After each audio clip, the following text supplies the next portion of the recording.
नमस्कार, आप सभी का स्वागत हमारे channel Hindi GS practice class by M Lata पर। तो हम लोग क्या पढ़ रहे हैं? हिंदी में सामान्य हिंदी चल रही है। इसमें चल रहा है शब्द में कहाँ तक हो गया था? यौगिक तक हो गया था। आज हम लोग पढ़ेंगे योग रूढ़ शब्द। योग रूढ़ में देखिए, वे शब्द, परिभाषा लिख लीजिए योग रूढ़ डालकर। वे शब्द जो सार्थक शब्दों से मिलकर बनते हैं तथा उनके कई अर्थ होते हैं और हम उनमें से केवल एक अर्थ लेते हैं।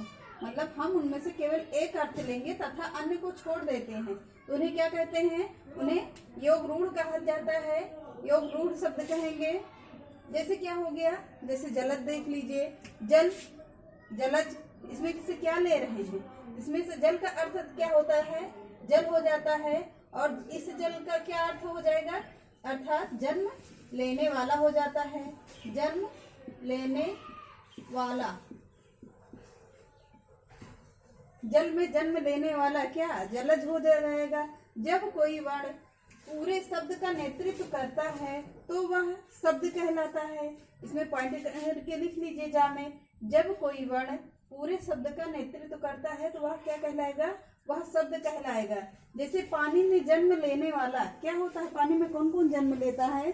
तो मछली, काई, शैवाल, कुमुदिनी और कमल, ये सब किसमें जन्म लेते हैं? तो ये सब जल में जन्म लेने वाले सभी चीज हैं। तो 10 आनंद क्या हो गया? तो 10 आनंद हैं जिनके, अर्थात किसके हैं 10 आनंद? तो रावण के हैं। ये रावण हो गए। और क्या हो गया? 10 मुख वाला, इसका 10 क्या होता है? तो 10, और इसमें क्या हो गया? 10 मुख वाला हो गया। 10 मुख वाला कौन हो गया? तो रावण हो गया। इतना समझ में आ गया होगा आप लोगों को। अब पॉइंट डालकर लिख लीजिए, ऊपर से स्क्रीनशॉट ले लीजिए और आगे बढ़ते हैं हम लोग। हो गया होगा। अब आगे बढ़ते हैं। पॉइंट डालकर लिखिए इसमें।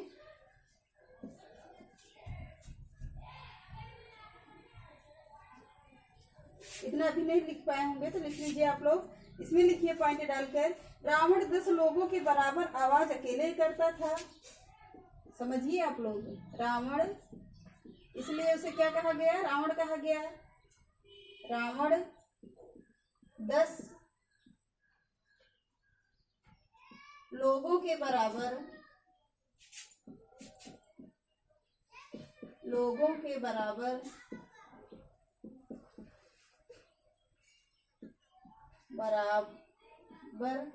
आवाज करता था, इसलिए उसे क्या कहा गया? रावण कहा गया। नहीं, ऐसा नहीं होगा। आवाज करता था। दूसरा पॉइंट लिख लीजिए, हर वह व्यक्ति जो दान लोगों के बराबर आवाज करता था। हर वह व्यक्ति, हर वह व्यक्ति जो 10 लोगों के बराबर आवाज करता था।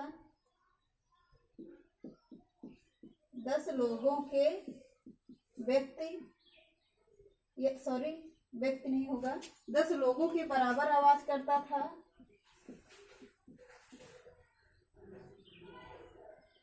बराबर आवाज करता था, क्या उसे कहेंगे?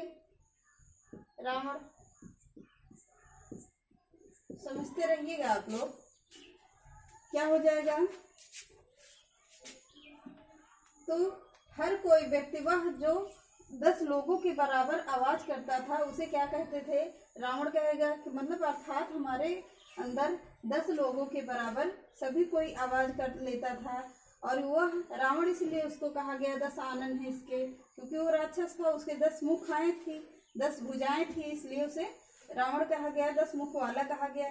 जैसे नेताजी, समझ लीजिए नेताजी, नेताजी, तो नेताजी कौन होते हैं? तो नेतृत्व करने वाला होता है। नेतृत्व करने वाला हो गया। नेतृत्व करने वाला हो गया।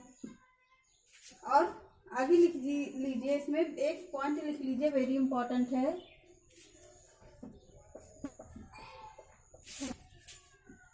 इसमें इम्पोर्टेंट लिख लीजिए।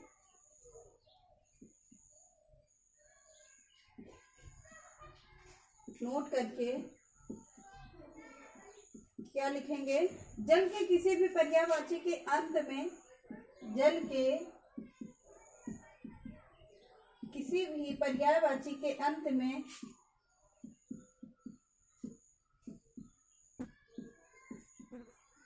पर्यायवाची के अंत में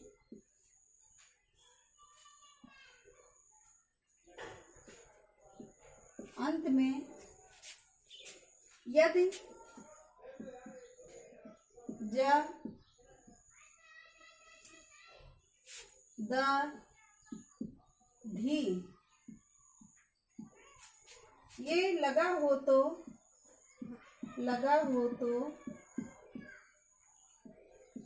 उसे क्या कहेंगे? लगा हो तो ऐसा बना शब्द योग रूढ़ कहलाता है। तो ऐसा बना शब्द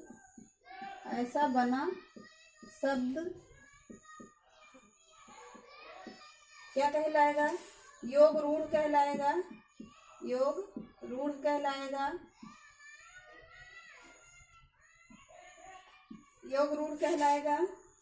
और जैसे नीर में देखिए, नीर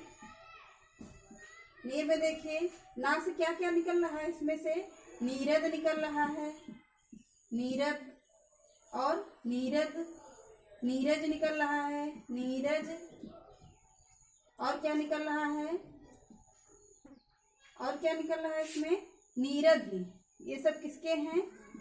ये जल के पर्यायवाची हैं सब। इसमें तीनों में ज निकल रहा है, दा निकल रहा है और धा निकल रहा है। तो इसमें क्या हो गया? ये सारे योग रूढ़ शब्द कहलाएंगे और जल के पर्यायवाची भी कहलाएंगे। यहाँ पे जल का पर्यायवाची भी आता है और योग रूढ़ शब्द भी आएगा। योग रूढ़ शब्द भी होता है। तो आगे लिख लीजिए, एक पॉइंट लिखकर डालकर पॉइंट डालिए और लिखिए इसमें बहुब्रीहि समास के सभी पद योग रूढ़ होते हैं। बहुब्रीहि पद के बहुब्रीहि समास के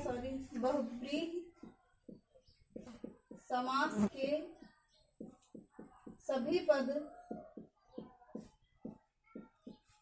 योग रूढ़ होते हैं।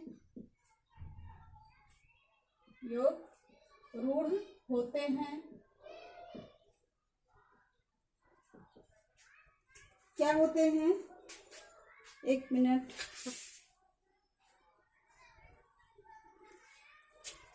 क्या हो जाएंगे? अगला पॉइंट लिखिए, वह शब्द जो किसी देवी देवताओं अथवा अन्य की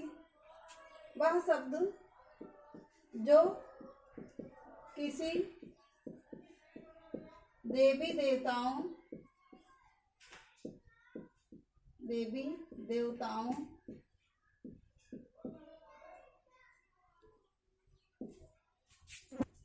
देवताओं अथवा अन्य किसी तथा